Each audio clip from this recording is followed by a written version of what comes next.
नमस्कार, आप देख रहे हैं जनता टीवी और मैं हूं आपके साथ मनीषा सिंह। बुलेटिन की शुरुआत करेंगे इस वक्त की बड़ी खबर के साथ। बड़ी खबर आ रही है, अहम जानकारी आपको बता दें।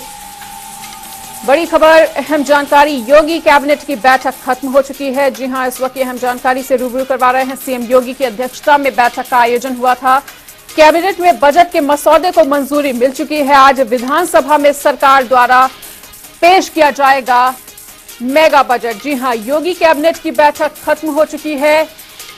बजट के मसौदे को भी मंजूरी मिल चुकी है। सीएम योगी की अध्यक्षता में बैठक संपन्न हुई और कैबिनेट में बजट के मसौदे को मंजूरी मिल चुकी है। आज विधानसभा में योगी सरकार द्वारा बजट पेश किया जाएगा। वहीं योगी कैबिनेट की बैठक खत्म हो चुकी है।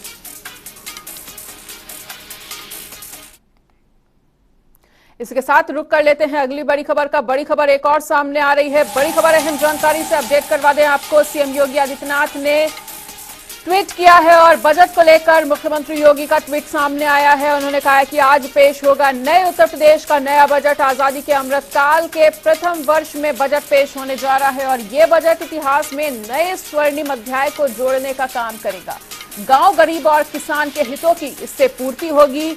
वहीं आज जिस तरह से योगी सरकार का बजट पेश होना है, उसको लेकर सीएम योगी ने ट्वीट किया और उन्होंने कहा है कि आज उत्तर प्रदेश का बजट पेश होने जा रहा है और आजादी के अमृतकाल के पहले वर्ष में ये बजट पेश हो रहा है, जिसमें गरीब और किसानों के हितों की पूर्ति की जाएगी। वहीं सीएम योगी आदित्यनाथ ने बजट को लेकर किया ट्वीट। तो वो ट्वीट भी हम आपको दिखा दें। आजादी के अमृतकाल के प्रथम वर्ष में बजट पेश होना है। नए उत्तर प्रदेश का बजट राज्य के सामाजिक, आर्थिक और सांस्कृतिक विकास के इतिहास में नए स्वर्णिम अध्याय को जोड़ेगा। निसंदेह ये बजट आदरणीय प्रधानमंत्री जी के विजन के अनुरूप ही प्रदेश के गांव, गरीब, किसान, नौजवान और महिलाओं समेत समाज के हर वर्ग के हितों की पूर्ति करने वाला होगा। तो मुख्यमंत्री योगी आदित्यनाथ का ये ट्वीट सामने आया, जहां आजादी के अमृतकाल के प्रथम वर्ष में आज प्रस्तुत होने जा रहा है बजट। नए उत्तर प्रदेश का बजट राज्य के सामाजिक, आर्थिक और सांस्कृतिक विकास के इतिहास में नए स्वर्णिम अध्याय को जोड़ेगा। निसंदेह ये बजट आदरणीय प्रधानमंत्री जी के विजन के अनुरूप प्रदेश के गांव, गरीब, किसान, नौजवान और महिलाओं समेत समाज के हर तबके के हितों की पूर्ति करने वाला होगा।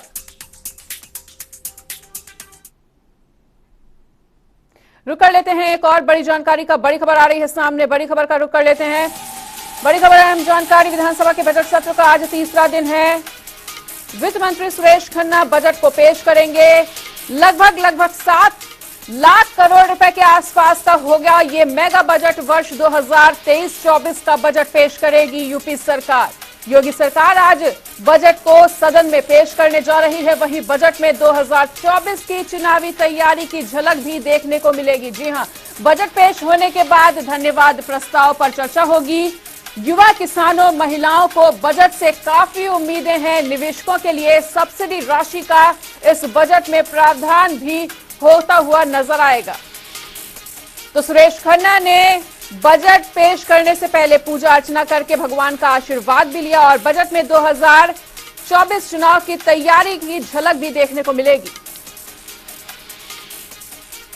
तो अब से कुछ ही देर में सीएम विधानसभा पहुंचने वाले हैं और उनके द्वारा इस साल का अमृतकाल का प्रथम बजट पेश होना है और सुरेश खन्ना बतौर वित्त मंत्री इस बजट को पेश करेंगे, जिन्होंने बजट पेश करने से पहले पूजा अर्चना करते हुए ईश्वर का आशीर्वाद भी लिया है। बजट में 2024 के चुनावी तैयारी की झलक भी देखने को मिलेगी।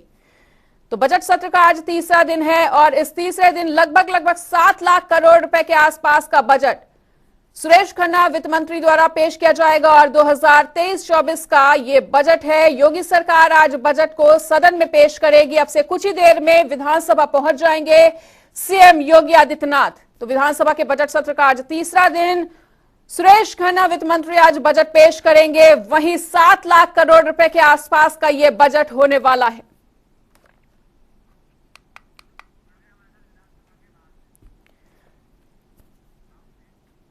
और ग्राउंड जीरो से हमारे साथ अनूप कुमार जुड़ चुके हैं। तो अनूप, जिस तरह से आज योगी सरकार का बजट पेश होने जा रहा है, तो किस सेक्टर को क्या कुछ मिलने की उम्मीद?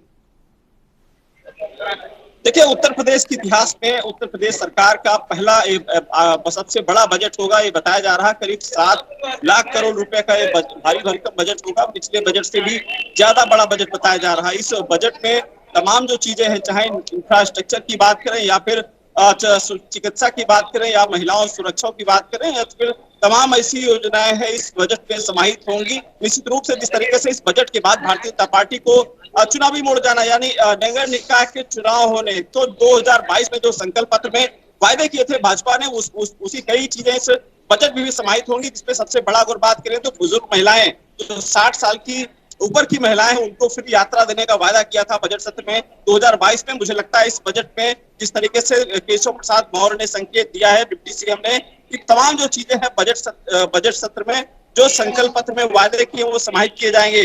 दूसरा, किसानों को फ्री बिजली देने की बात संकल्प पत्र में कही गई थी। मुझे लगता है जिस तरीके से केशव मौर्य ने डिप्टी सीएम ने संकेत दिए, मुझे लगता है इस बजट में समाहित किया जाएगा, क्योंकि इस बजट से काफी उम्मीदें हैं और लगातार डिप्टी सीएम केशव मौर्य कह रहे थे कि उम्मीदों भरा बजट होगा, सर्वोपरि होगा, सभी वर्गों का ध्यान रखा गया है इस बजट में, समाज के हर वर्ग को अंतिम पायदान तक सभी वर्ग को समाहित किया गया है। यानी तमाम ऐसी योजनाएं होंगी जो गांव तक लाभ पहुंचाएंगी, या फिर जिस तरीके से आने वाले चुनाव में भारतीय जनता पार्टी बेहतर प्रदर्शन के लिए 80 में से 80 सीटों का जो लक्ष्य रखा है उससे उम्मीद भरा बजट होगा। तो तमाम जो मंत्री हैं वो लगातार पहुंच रहे हैं।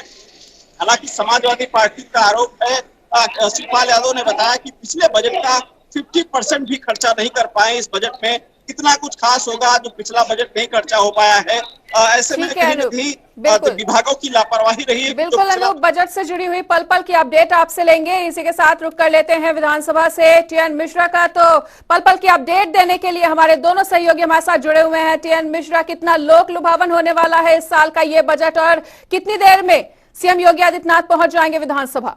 सर्किट बनाए जा रहे हैं। देखिए, सीएम योगी आदित्यनाथ पहुंच चुके हैं और वित्त मंत्री सुरेश खन्ना भी यहां पहुंच चुके हैं और उन्होंने रुक करके सबका अभिवादन किया और उसके बाद अपना विक्ट्री का जो है साइन बनाते हुए सीएम अंदर चले गए। 11 बजे बजट जो है प्रस्तुत किया जाएगा लोक विधानसभा में और उसके बाद जो है बिल्कुल आपसे पल पल की अपडेट लेंगे और इसी पर अधिक चर्चा करने के लिए पूर्व उप मुख्यमंत्री दिनेश शर्मा जी भी हमारे साथ जुड़ चुके हैं।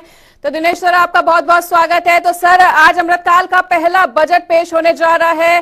किस वर्ग को इस बजट की पोटली से क्या कुछ मिलता हुआ नजर आएगा? नहीं, देखिए बजट में क्या आएगा ये तो पहले से भविष्यवाणी नहीं होती, लेकिन सरकार की जो नीति और जो नियति है वो बिल्कुल साफ है। गरीब कल्याण के लिए, किसानों की आय को दोगुनी करने के लिए, नौजवानों को रोजगार सृजन के लिए और व्यापारियों को उनके जो सुविधाएं हैं उनका सरलीकरण करने के लिए, यानी हर महिला हो, चाहे किसान हो, नौजवान हो या व्यापारी हो, सभी वर्गों को उत्तर प्रदेश के विकास में उनकी सहभागिता ठीक से सुनिश्चित हो सके और एक समग्र विकास की जो अवधारणा योगी जी ने रखी है कि आज पूरे देश का सबसे बड़ा बजट कहीं अगर होने वाला है तो उत्तर प्रदेश का है। और उत्तर प्रदेश का जो बजट है वो निश्चित रूप में एक संतुलित बजट है, जिसको बोलते हैं कि डेफिसिट फाइनेंसिंग, जो घाटे की वित्त योजना है वो निश्चित रूप में होती है, लेकिन उसमें भी संतुलन का जो स्थापना है वो उत्तर प्रदेश के बजट में अभी तक देखने में आया है। और ये जो कोरोना का संक्रमण काल है उसमें भी जो हमारा घाटा है उसको नियंत्रित किया है, महंगाई की दर को नियंत्रित किया है। 2017 में 17.4% की महंगाई की दर थी, बेरोजगारी की दर थी, और आज बेरोजगारी की दर जो है वो 2.4 या 5 के आसपास है। तो एक तरफ बेरोजगारी को दूर करना, महंगाई को संतुलित करना, नियंत्रित करना, और दूसरी तरफ सभी वर्ग को इसका लाभ मिल सके, वन डिस्ट्रिक्ट वन प्रोडक्ट, या यूं कहें कि एमएसएमई के माध्यम से जो रोजगार सृजन का सपना माननीय प्रधानमंत्री जी ने देखा है वो उसकी तरफ तेजी से उत्तर प्रदेश बढ़ रहा है। और की जो $3 ट्रिलियन की जो इकोनॉमी का सपना केंद्र ने रखा था उसकी संपूर्ति में $1 ट्रिलियन अकेले उत्तर प्रदेश ने उसका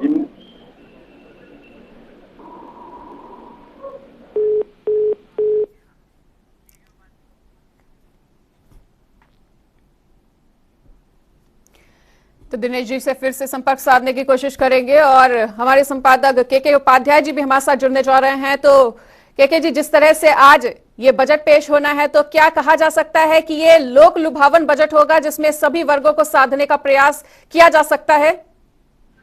नहीं, देखिए, अभी आपने आम बजट भी देखा होगा जो केंद्र सरकार ने पेश किया, और आने वाले चुनाव लोकसभा के ही हैं, और यूपी के पास अभी कोई ऐसा इलेक्शन नहीं है राज्य का कि जिसमें लोक लुभावन बजट पेश किया जाए। हाँ, अलबत्ता इन चीजों पे कोशिश रहेगी कि गरीबों के लिए ये बजट रहेगा, ऐसा मुझे लगता है। और दूसरा, जो इन्वेस्टर समिट में जो वादे किए हैं, इन्वेस्टर समिट में उद्योगपतियों के लिए जरूर इसमें कुछ घोषणाएं, योजनाएं रहेंगी।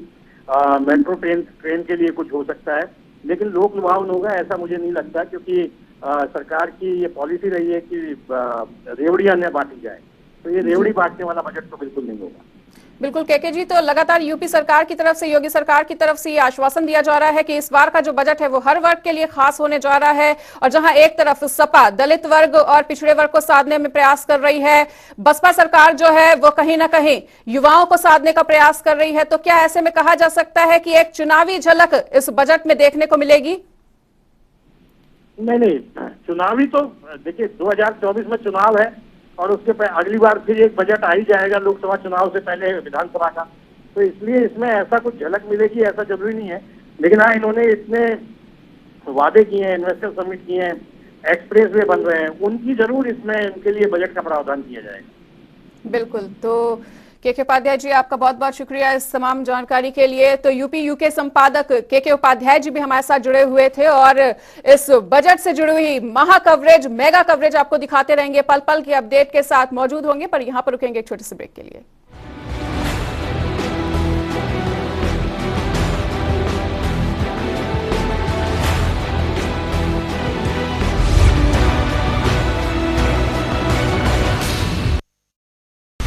रोटी की कीमत बढ़ी, क्या रूस यूक्रेन युद्ध ने बढ़ाई? पेट्रोल डीजल महंगा हुआ, क्या युद्ध भी बड़ा कारण बना? ग्लोबल मंदी का डर, भारत में भी युद्ध का असर। जेब हो रही हल्की, विश्व में युद्ध से उल्टी गिनती। दुनिया को हिंदी में देखने का जरिया, एकमात्र global Hindi news channel TV9 Bharatvarsh. अब तो सब देख रहे हैं, क्या आप नहीं?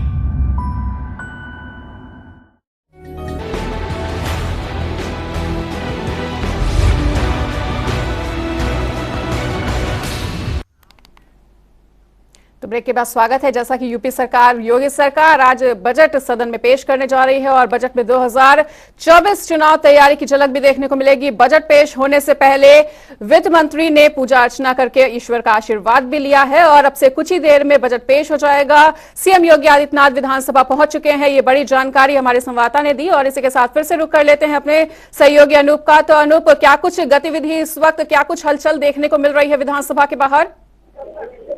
और देखिए, कुछ तस्वीरें दिखाएंगे कि तमाम जो मंत्री हैं उनका आना शुरू हो चुका है, और लगातार जिस तरीके से आज जो सरकार के मंत्री हैं उनका कहना है कि ये जो बजट है काफी उम्मीदों भरा है।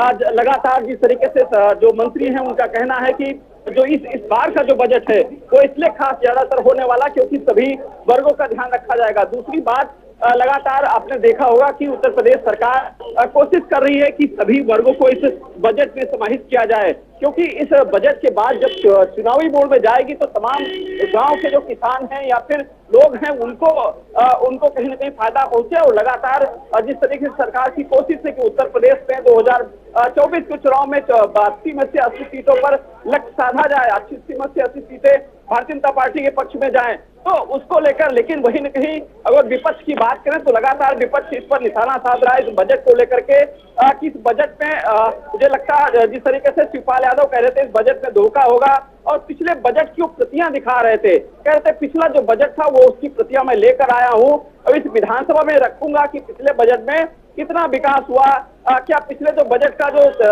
बजट था वो 50% भी नहीं खर्च हो पाया है, यानी सरकार की कहीं न कहीं इच्छा शक्ति नहीं है विकास को लेकर के। तो ये सब तमाम जो मुद्दे हैं उसको लेकर विपक्ष एक बार मुझे लगता है उस समय हंगामा करता नजर आएगा, जिस समय वित्त मंत्री सुरेश खन्ना बजट प्रस्तुत करेंगे, पटल पर रखेंगे, और इस पटल के बाद जिस तरीके से 1 बजे प्रेस कॉन्फ्रेंस भी मुख्यमंत्री ने रखी है, मुख्यमंत्री उस पूरे बजट के बारे में विस्तार रूप से बताएंगे कि बजट जो है वो किस तरीके से होने वाला है, बजट में क्या क्या कुछ खास होगी, क्या इंफ्रास्ट्रक्चर को क्या कुछ मिलने वाला है, किसानों को लेकर क्या क्या इसमें सुविधाएं मिलने वाली, किसानों को लेकर क्या क्या सौगातें होंगी।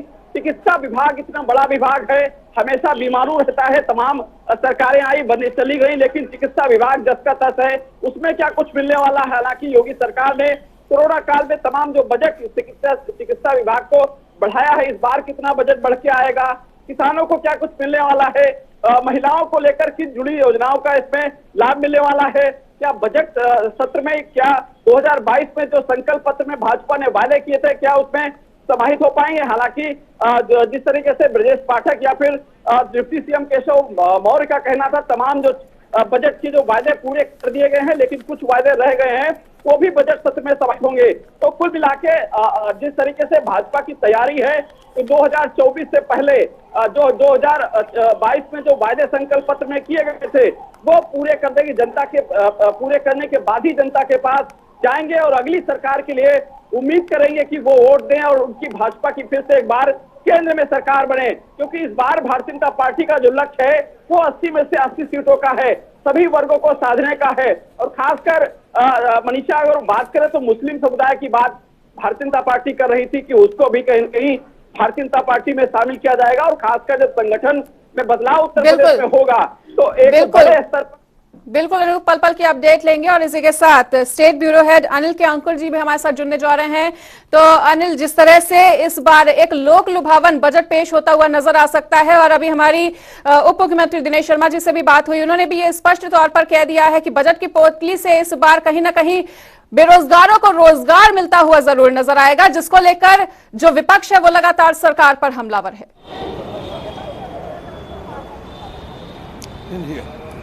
हेलो, बिल्कुल अनिल, क्या आप हमें सुन पा रहे हैं? सबसे बड़ी बात यह है कि ये मौजूदा जो चुनाव, जी आपको मेरी आवाज आ रही है? जी जी।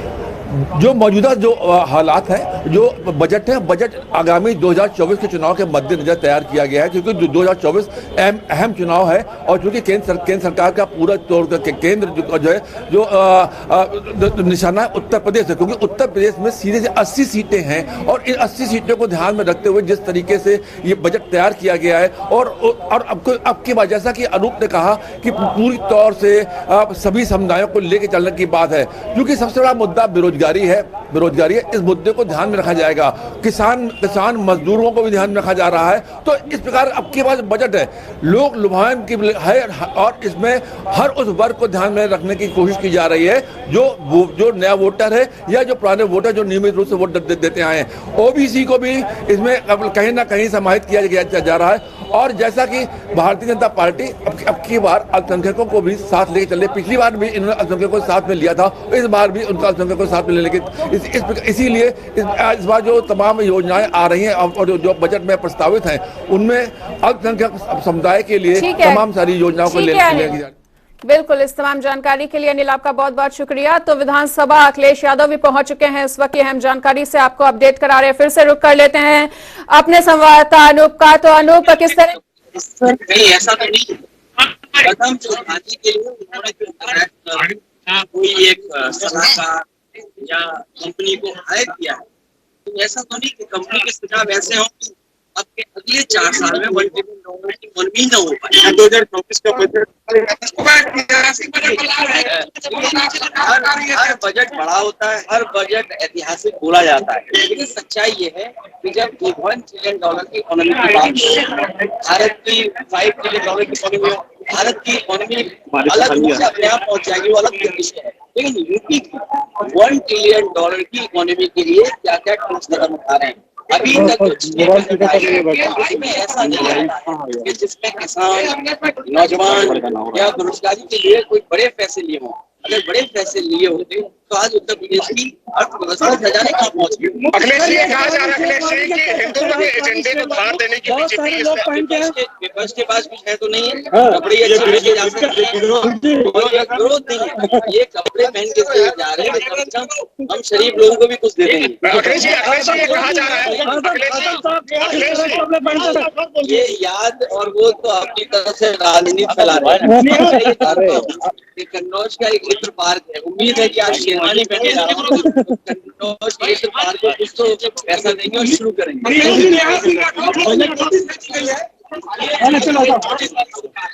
हो गया, काम हो गया अपना। अखिलेश यादव थे लगातार सरकार पर हमला भी कर रहे थे और कह रहे थे कि ये जो बजट होगा ये उम्मीदों भरा होगा, और खासकर उन्होंने कन्नौज में जिस तरीके से पार्क के निर्माण किए, कन्नौज में जो पार्क बना है उसमें इसके लिए भी इस बजट में कुछ होना चाहिए। और इस बार जो अखिलेश यादव एक अपनी पोशाक शेरवानी पहनकर पहुंचे हैं, तो ये चर्चा का विषय जरूर यहाँ पर रहा है। तमाम लोगों ने सवाल भी किए हैं कि अक्सर शेरवानी पहनकर आजम खां विधानसभा में पहुंचते थे, इस बार भी अखिलेश यादव पहुंचने के बाद। बिल्कुल अनूप, पल पल की अपडेट आपसे भी लेंगे और एक बार फिर से अनिल के अंकुर का रुख कर लेते हैं। तो अनिल, इस वक्त जैसा कि सपा अध्यक्ष अखिलेश यादव को हमने सुना और लगातार बजट पर सरकार को घेरने की रणनीति बनाते हुए नजर आ रहे हैं, बयानबाजी करते हुए नजर आ रहे हैं। देखिए, सबसे बड़ी बात है कि विपक्ष निश्चित रूप से जो भी मौका आएगा उसको छोड़ेंगे नहीं और चूकेंगे नहीं और हमलावर रहेंगे। इसीलिए अखिलेश यादव ने अभी जो बयान दिया है वो निश्चित रूप से वो सरकार को घेरने की कोशिश रहेगी और सरकार को उनका मानना है कि सड़क से लेकर के सदन तक सरकार को छोड़ेंगे नहीं, वो घेरे रहेंगे और उनको कोई भी मतलब ऐसा मौका आएगा तो सरकार को दबाव में लेने की कोशिश की जाएगी। विपक्ष की हमेशा रणनीति रही है और आज भी जिस तरीके से बजट जो आ रहा है, जिसको संभावित बजट है, उस बजट को लेकर के विपक्ष पूरी तैयारी में है। विपक्ष आज जो पूरी तौर से हंगामा जब बजट पेश किया जाएगा, बजट सुनने के बाद सब विपक्ष अपना पक्ष रखेगी और अपने अपने तमाम बिंदुओं हैं, उन बिंदुओं पर वो अपना जो तरीके से सरकार के खिलाफ प्रहार करेगी। अब देखने की बात यह होगी कि सरकार विपक्ष के को किस तरीके से मात देती है और किस तरीके से उनको दबाने की कोशिश करती है। बिल्कुल बिल्कुल, हमारे साथ तीनों सहयोगियों का जुड़ने के लिए बहुत बहुत शुक्रिया। और इसी के साथ जिस तरह से आज बजट पेश होना है, पल पल की अपडेट आपको दिखाते रहेंगे। और इसी के साथ फिलहाल बढ़ेंगे अगली बड़ी खबर की ओर। चारधाम यात्रा की तैयारियों को लेकर मंगलवार को सीएम पुष्कर सिंह धामी ने समीक्षा बैठक की है और इस दौरान मुख्यमंत्री ने कहा है कि यात्रा शुरू होने से पहले सभी विभाग अपने स्तर से सभी तैयारियों को पूरा कर लें।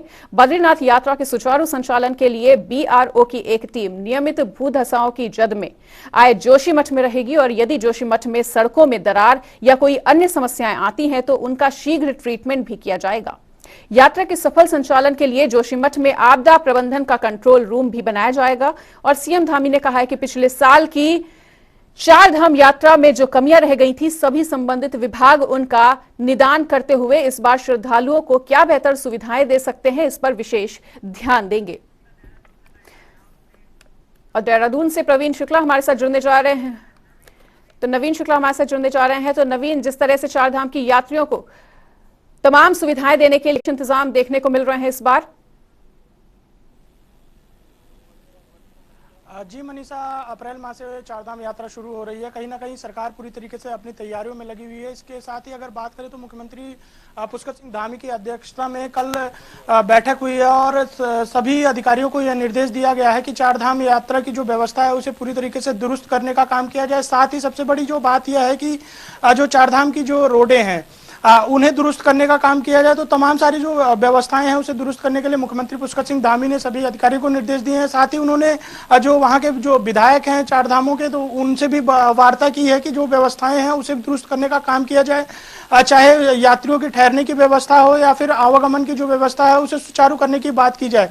साथ ही अगर जो मुख्यमंत्री ने साफ तौर पर यह कहा है कि जो पिछली कमियां रही हैं उसे दूर करने का काम किया जाएगा और इस बार की जो संभावना है कि यात्रियों की जो संख्या है उसमें काफी इजाफा होगा। जो श्रद्धालु हैं वह चारधाम की तरफ रुक करेंगे। तो कहीं ना कहीं पूरी व्यवस्थाओं को दुरुस्त करने का काम किया जा रहा है। रहने ठहरने की जो व्यवस्था है उसे दुरुस्त करने का काम किया जाए। तमाम सारे आला अधिकारियों से मुख्यमंत्री पुष्कर सिंह धामी ने बैठक की है और पल पल की जो अपडेट है उसको भी मुख्यमंत्री लगातार ले रहे हैं। बिल्कुल, तो जो प्रशासन द्वारा तमाम व्यवस्थाएं की जा रही हैं, ऐसे में कहा जा रहा है कि इस बार जो श्रद्धालु पहुंच रहे हैं उन्हें किसी भी तरह की परेशानी का सामना ना करना पड़े, इसके लिए स्वास्थ्य सेवाएं पूरी तरह से बहुत ज्यादा दुरुस्त कर दी गई है। प्रशासन की चप्पे चप्पे पर नजर बनी हुई है ताकि श्रद्धालु इस बार सुगमता से चारधाम यात्रा को पूरा कर सकें।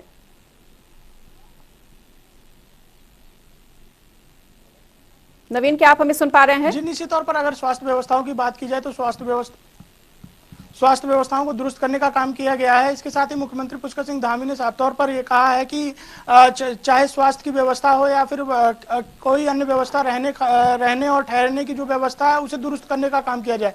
अगर पिछली बार की बात की जाए तो कई बार ऐसा कई यात्रियों को हृदयघात से उनकी जो है वो मौत हुई है। तो कहीं ना कहीं स्वास्थ्य विभाग को सबसे ज्यादा अलर्ट पर रखा गया है कि स्वास्थ्य की जो टीमें हो चप्पे चप्पे पर तैनात रहे, चारधाम यात्रा मार्गों पर तैनात रहे। तो व्यवस्थाओं को दुरुस्त करने का काम किया गया और खुद मुख्यमंत्री पुष्कर सिंह धामी इसकी मॉनिटरिंग भी कर रहे हैं। बिल्कुल, तो इस तमाम जानकारी के लिए नवीन आपको बहुत बहुत शुक्रिया। तो तमाम बेहतर सुविधाएं दे सकते हैं, इस पर विशेष ध्यान है धामी सरकार का। और नवीन ने भी तमाम जानकारियों को हमारे साथ साझा करते हुए बताया कि इस बार चारधाम यात्रा की तैयारियां पूरी तरह से पूरी कर ली गई हैं और चप्पे चप्पे पर पुलिस प्रशासन की नजर बनी रहेगी। स्वास्थ्य सेवाएं भी पूरी तरह से दुरुस्त नजर आ सकती हैं। फिलहाल इस वक्त के बुलेटिन में इतना ही। प्रदेश और दुनिया की बाकी खबरों के लिए देखते रहिए जनता टीवी।